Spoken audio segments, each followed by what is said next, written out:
ഇന്ന് നമുക്ക് നല്ല ടേസ്റ്റി ആയിട്ടുള്ള തനി നാടൻ കൊഴുക്കട്ടയുടെ റെസിപ്പി കാണാവേ. അകമൊക്കെ നല്ല ജ്യൂസി ആയിട്ടുള്ള നല്ല സോഫ്റ്റ്, നമ്മൾ പറയത്തില്ലേ വായിലിട്ടാൽ അലിഞ്ഞു പോകുന്ന ആ ടൈപ്പിലെ കണ്ടില്ലേ, അതിൻ്റെ ശർക്കരയൊക്കെ കണ്ട നല്ല ടേസ്റ്റി ആയിട്ടുള്ള കൊഴുക്കട്ടയുടെ റെസിപ്പിയാണേ. ആദ്യം തന്നെ നമ്മുടെ നാട്ടിലൊക്കെ കിട്ടുന്ന ഉണ്ട ശർക്കരയില്ലേ, അല്ലാതെ മറ്റേ സ്ക്വയർ ശർക്കരയാണെങ്കിൽ 3 എടുക്കണം. ഉണ്ട ശർക്കര ഒരെണ്ണം ഞാൻ നല്ലപോലെ പൊടിച്ചിട്ട് ഒരു പാനിലോട്ട് ഇട്ട് കൊടുക്കുന്നുണ്ട്. അതിലോട്ട് ഇതേ കണ്ടില്ലേ, ഒരു 1/4 ഗ്ലാസ് വെള്ളം മതി. അതൊഴിച്ചിട്ട് നമുക്കൊന്ന് അലിക്കാൻ വെക്കാം, ശർക്കര പാനിയാക്കാൻ വെക്കാവേ. ഞാൻ ആദ്യം അത് വെക്കാം. ആദ്യം ചെയ്യേണ്ട സ്റ്റെപ്പ് ഇതാണ്. അത് ചെയ്ത് അതവിടെ നിന്ന് അലിക്കട്ടെ. അപ്പോഴത്തേക്ക് നമുക്ക് തേങ്ങ എടുക്കാം. ഒരു തേങ്ങയുടെ ഒരു മുറി തേങ്ങയുണ്ട്. ഇത് ഞാനിങ്ങനെ തിരികെ വെക്കുന്നതുകൊണ്ട് ഇങ്ങനെ സ്പൂൺ വെച്ചെടുക്കും. ശരിക്കും ഇത് ഒരു മുറി തേങ്ങ. ഒരു ഫ്രൈ പാൻ വെച്ച് അത് നല്ല ചൂടാകുമ്പോൾ ആ ഒരു മുറി തേങ്ങ ഇട്ടിട്ട് ജസ്റ്റ് ഒന്ന് വറുത്ത് കൊടുക്കണം. അതിൻ്റെ വെള്ളമയം ഇല്ലേ, ആ തേങ്ങയ്ക്കകത്തൊരു ചെറിയ വെള്ളമയം കാണുമല്ലോ, അതൊന്ന് പൊക്കോട്ടെ.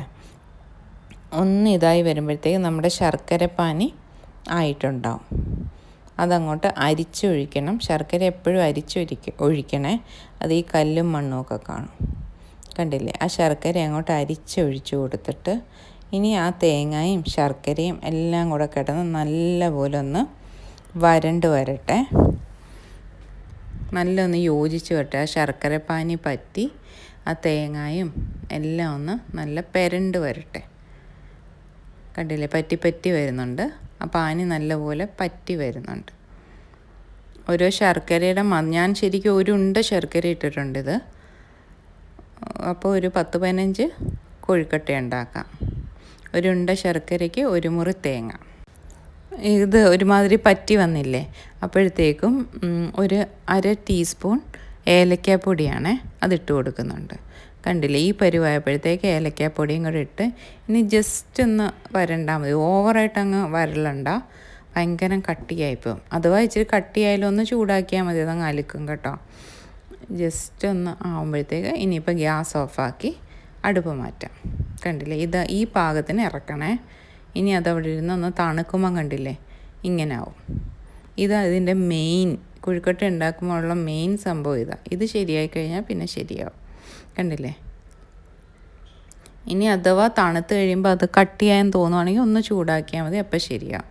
ഇനി ഇടിയപ്പത്തിന് കുഴക്കത്തില്ലേ, അതുപോലെ നല്ല സോഫ്റ്റായിട്ട് അരിപ്പൊടി കുഴച്ചെടുക്കണം. നമ്മൾ ചൂടുവെള്ളത്തിൽ നല്ലപോലെ നനച്ചെടുക്കണം. ഇടിയപ്പത്തിനൊക്കെ നമ്മൾ തിളച്ച വെള്ളം ഒഴിച്ച് പൊടി വാട്ടത്തില്ലേ, അതുപോലെ വാട്ടി നല്ല സോഫ്റ്റാക്കി എടുത്തിട്ട് കണ്ടില്ലേ, ചെറിയ ബോളാക്കിയിട്ട് ഇതുപോലെ 1 സ്പൂൺ ശർക്കര അതിൻ്റെ ഉള്ളിലോട്ട് വെച്ച് കൊടുത്ത് നല്ല ചൂട്, എൻ്റെ കൈ പൊള്ളുന്നുണ്ട്, ഞാൻ കൈ പെട്ടെന്ന് വലിച്ച്, എന്നിട്ട് 2 സൈഡും ഇങ്ങനെ മടക്കി ഒന്ന് ഒട്ടിച്ചു കൊടുക്കണം. എന്നിട്ട് ഒരു ബോള് പോലെ ആക്കി, കണ്ടില്ലേ, ഇങ്ങനെ ഒന്നാക്കി ഇനി അങ്ങ് ബോളാക്കിയാൽ മതി. ഒട്ടും നമ്മൾ ആവിക്ക് വെക്കുമ്പോൾ ഒന്നും ശർക്കരയൊന്നും പാനിയൊന്നും ഇങ്ങനെ ഒലിച്ചൊന്നും ഇറങ്ങത്തില്ല കേട്ടോ. കണ്ടില്ലേ, ഇതുപോലൊരു ബോൾ എടുത്ത് ഇങ്ങനെ ആ നടുക്ക് ഇങ്ങനെ കുഴിച്ചിങ്ങനെ ആക്കിയെടുക്കണം. അതെന്താ, നമ്മൾ 1-2 വട്ടം ചെയ്യുമ്പോൾ അതങ്ങ് ശരിയാവും കേട്ടോ. എനിക്ക് അങ്ങനെ നല്ലപോലെ എക്സ്പ്ലെയിൻ ചെയ്ത് തരാനൊന്നും അറിയത്തില്ല. ഒന്ന് ചെയ്ത് വരുമ്പോഴത്തേക്ക് അത് റെഡിയാവും. കണ്ടില്ലേ, ഇതുപോലെ ആക്കിയിട്ട് 1 സ്പൂൺ ശർക്കര അങ്ങോട്ട് വെച്ച്, അഥവാ ഇതിലും കട്ടി കൂടുവാണെങ്കിൽ ഈ ശർക്കര ഒന്ന് ആ ഫ്രൈ പാൻ ചൂട് പിടിപ്പിച്ചാൽ മതിയേ, അത് അലുത്ത് വന്നോളും. എന്നിട്ട് ഇങ്ങനെ ഒട്ടിച്ചു കൊടുത്തിട്ട് നല്ല ബോളാക്കി എടുത്താൽ മതി. അരിപ്പൊടി നല്ലപോലെ ചൂടുവെള്ളം ഒഴിച്ച് നമ്മൾ ഇടിയപ്പത്തിനൊക്കെ നനയ്ക്കത്തില്ലേ, ഒട്ടും പച്ചപ്പൊടി ഇല്ലാതെ നല്ല രീതിയിൽ നനച്ചെടുക്കണേ. നനച്ചതൊന്ന് കുഴയ്ക്കണം. കുഴച്ചെടുക്കുമ്പം കണ്ടില്ലേ നല്ല സോഫ്റ്റ് കൊഴുക്കട്ട കിട്ടും. ഇത് മിക്കവർക്കും അറിയായിരിക്കും അല്ലേ, അറിയാൻ വയ്യാത്തവർക്ക് വേണ്ടിയിട്ടാണ് ഞാൻ ഇത്ര വിശദമായിട്ട് എക്സ്പ്ലെയിൻ ചെയ്ത് പറയുന്നത്. നല്ല ടേസ്റ്റി കൊഴുക്കട്ട നമുക്ക് വീട്ടിൽ തന്നെ ഈസി ആയിട്ട് ഉണ്ടാക്കിയെടുക്കാം, വലിയ പാടൊന്നുമില്ല. കണ്ടില്ലേ, ഇനി ഒരു സ്റ്റീമർ വെച്ചിട്ട് അതിലോട്ട് ഈ കൊഴുക്കട്ടയെല്ലാം പിറക്കി വെച്ച് ഒരു 10-15 മിനിറ്റ് കേട്ടോ.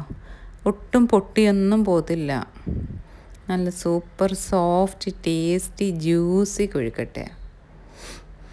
എനിക്ക് ചെറിയ ചെറിയ കൊഴുക്കട്ട ഇഷ്ടം, അതാണ് ഞാനിങ്ങനെ ചെറുതാക്കി ഉണ്ടാക്കിയേക്കുന്നത്. വലിയ കൊഴുക്കട്ട ഇഷ്ടമുള്ളവർ അങ്ങനെ ചെയ്തോ കേട്ടോ. ഇനി എന്തൊന്ന് അടച്ചു വെച്ച്, കണ്ടില്ലേ നല്ല വെന്ത് ഭയങ്കര ടേസ്റ്റാണ്. ചായക്ക് ഇത് മതി, ബ്രേക്ക്ഫാസ്റ്റിനും എടുക്കാം ചായക്കും എടുക്കാം.